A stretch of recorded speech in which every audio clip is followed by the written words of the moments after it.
রেসিপিগুলো দেখতে থাকুন। রুই মাছের আলু দিয়ে পাতলা ঝোল বানানোর জন্য এখানে আমি রুই মাছ নিয়ে নিয়েছি। প্রথমে লবণ আর হলুদ মাখিয়ে দেবো।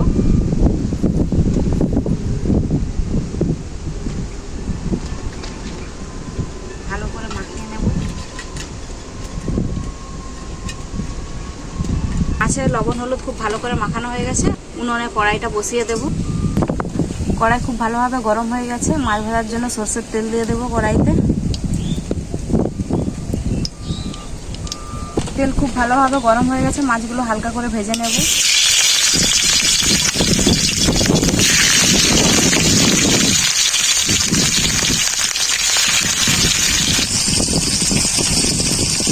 হালকা করে মাছের এক পিঠটা ভাজা হয়ে গেছে। উল্টে দেবো আরেক পিঠটা।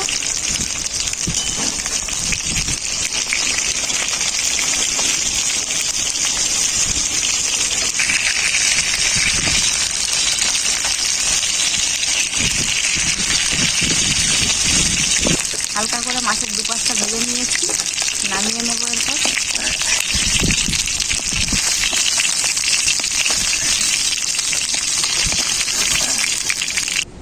মাছ ভাজার তেলে আর একটু সরষের তেল দিয়ে দেব। তেল খুব ভালোভাবে গরম হয়ে গেছে। কালো জিরে দিয়ে দেব।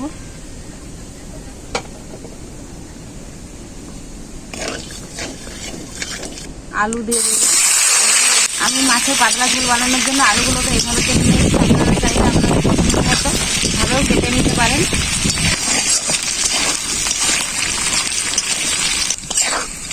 আলুগুলোকে খুব ভালো করে ভেজে নিয়েছি। আদা বাটা,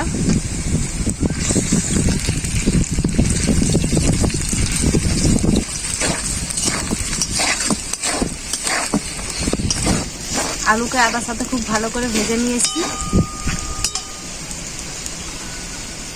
পেঁয়াজ বাটা,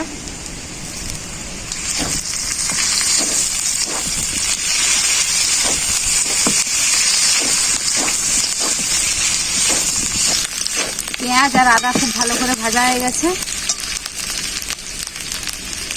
পরিমাণ মতো লবণ, হলুদ গুঁড়ো,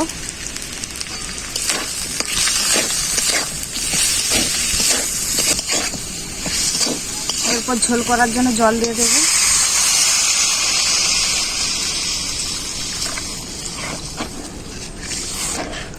কিছুক্ষণ ঝোলটাকে ফুটিয়ে নেব। ঝোলে খুব ভালোভাবে জাল উঠে গেছে। ধনে, জিরে আর গোলমরিচ একসাথে বাটা দিয়ে দেব। এখানে আছে শুকনো লঙ্কা, কাঁচা লঙ্কা একসাথে বাটা, এটাও দিয়ে দেব।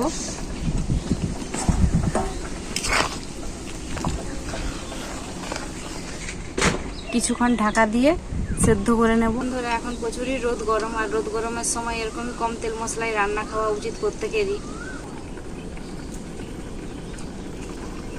এরপর আমি ঢাকাটা খুলে দেখে নেব। 5 থেকে 6 মিনিটের মতো ঝোলটাকে খুব ভালো করে ফুটিয়ে নিয়েছি। আর খুব সুন্দর আলু সব কিছু সেদ্ধ হয়ে গেছে।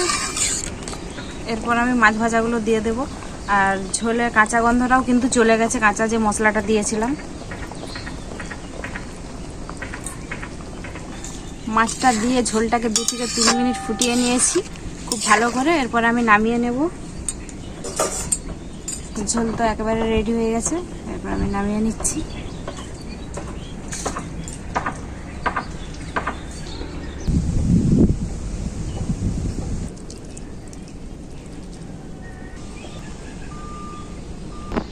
গরম গরম ভাত আর গরম গরম মাছের পাতলা ঝোল।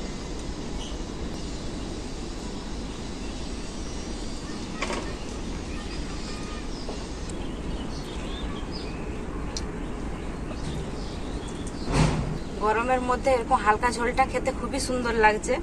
মাছটা খেয়ে দেখাবো। মাছটার মধ্যে আমার মাছের ডিমও হয়ে গেছে। আমাকে মাছের ডিম খেতে দারুণ লাগে।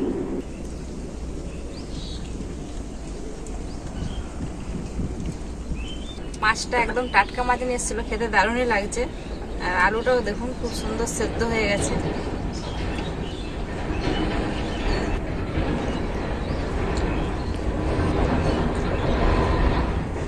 বন্ধুরা, গরমের দিনে শরীরকে সুস্থ রাখার জন্য আপনারাও কিন্তু অল্প তেল মশলার খাবারই খাবেন। আর রেসিপিটা কেমন হয়েছে আপনারা কমেন্ট করে জানাবেন। ভিডিও ভালো লাগলে লাইক, শেয়ার, সাবস্ক্রাইব করে দেবেন। আপনারা ভালো থাকবেন, সুস্থ থাকবেন। আবার দেখা হবে পরবর্তী ভিডিওতে নতুন কোনো রেসিপি নিয়ে।